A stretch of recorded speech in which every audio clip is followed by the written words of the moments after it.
Bonjour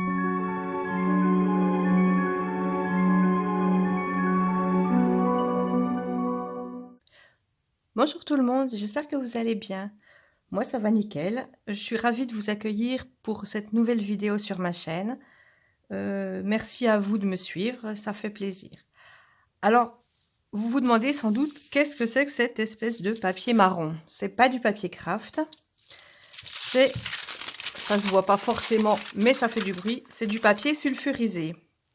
Alors, le papier sulfurisé que j'achète n'est pas blanc. Il est de cette couleur marron, de cette couleur un peu comme le papier craft, parce que je l'achète à Action. Je prends des feuilles qui sont déjà, qui sont des feuilles déjà découpées, donc ça évite de tout arracher quand on a besoin d'une feuille. Et pourquoi j'ai besoin pour cette nouvelle vidéo de ce papier cuisson? Vous devez vous en douter puisque vous l'avez vu dans le titre de ma vidéo. C'est pour faire des autocollants fabrication maison. Alors je vous en montre un, voilà. On le voit bien, ça ne brille pas. Je l'ai fait ce matin pour tester. Ça va nickel. Donc, on va commencer tout de suite. Alors, pour faire des autocollants maison, il faut commencer par faire des dessins. Voilà. Alors, je ne suis pas douée en dessin. J'ai regardé pour une fois, pas sur YouTube, mais sur Pinterest. Je me suis d'ailleurs créé un compte sur Pinterest. J'ai fait des dessins. J'en avais besoin pour faire mon mois de mars pour les potions pour le thème Harry Potter. Je pourrais les rajouter sur ma page Mood Tracker. J'ai fait des d'inspiration Bob l'éponge, puisque je vais faire un bullet journal à ma fille, et ma fille adore Bob l'éponge. Bon, après, ils sont pas forcément très bien faits, genre celui-là, je l'ai même pas fait au crayon de papier avant, j'ai fait direct au stylo, mais c'est plus pour faire des tests, et je pourrais en faire plus tard. Après, j'en ai fait sur le thème de Pâques, puisque de toute façon, c'est bientôt la saison, c'est la prochaine grande fête.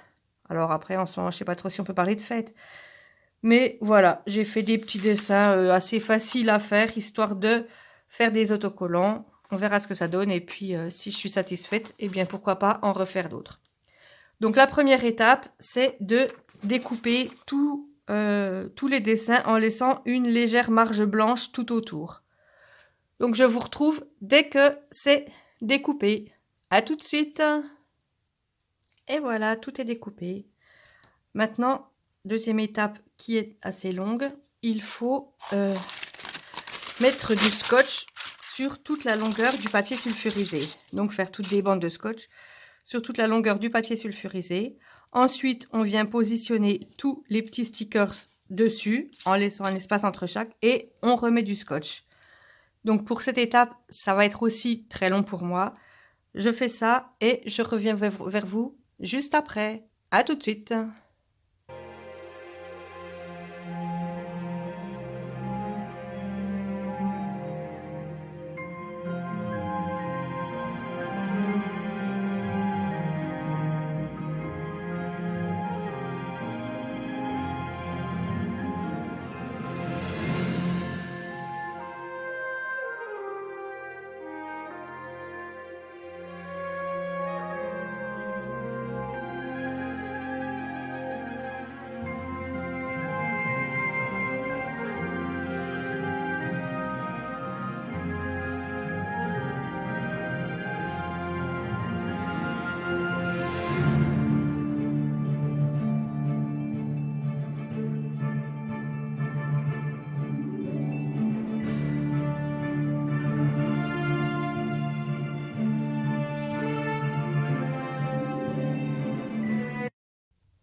Voilà, j'en ai fini avec le scotch.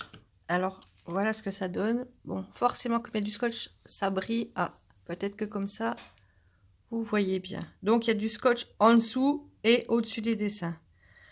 Voilà. Maintenant, il reste à découper autour de tous les dessins en laissant une petite marge aussi de papier sulfurisé.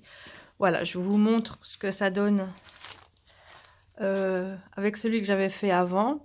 L'avantage d'avoir du papier sulfurisé qui n'est pas blanc, c'est qu'on peut voir la démarcation entre le tour du dessin et le papier sulfurisé. Vous voyez qu'il faut enlever, ça se décolle super bien.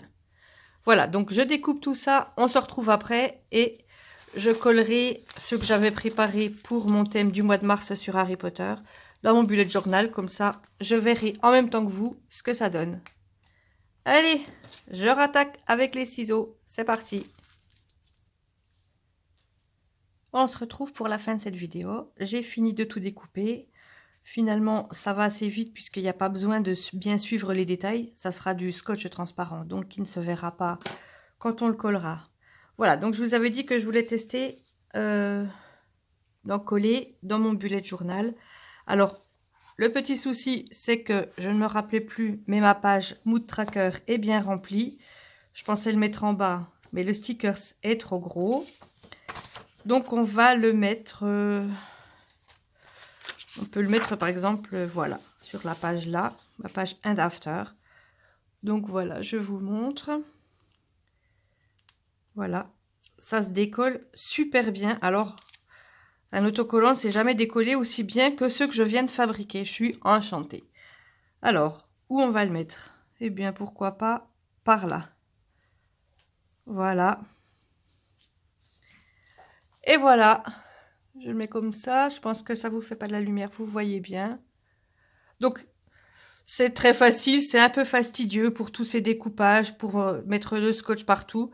Mais finalement, c'est sympa. Le rendu n'est pas trop mal. Et puis, ça permet de ne pas se tromper dans le bullet journal.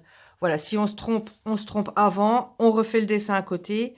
Et puis, eh ben, on ne garde que les plus beaux. Voilà, j'ai massé mes petits dessins. J'espère que cette vidéo vous a plu.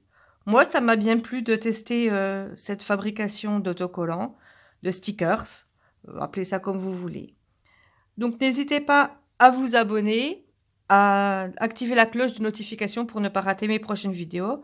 Pensez à regarder les anciennes si vous ne les avez pas encore vues. Laissez-moi un petit pouce vers le haut pour me montrer que cette vidéo vous a plu. Laissez-moi un commentaire. Dites-moi si vous avez testé, si vous allez tester, ce que vous en pensez. Si vous avez des idées que vous aimeriez que je tourne de prochaines vidéos pour vous. Et moi, sur ce, je vous dis à la prochaine. Bye bye.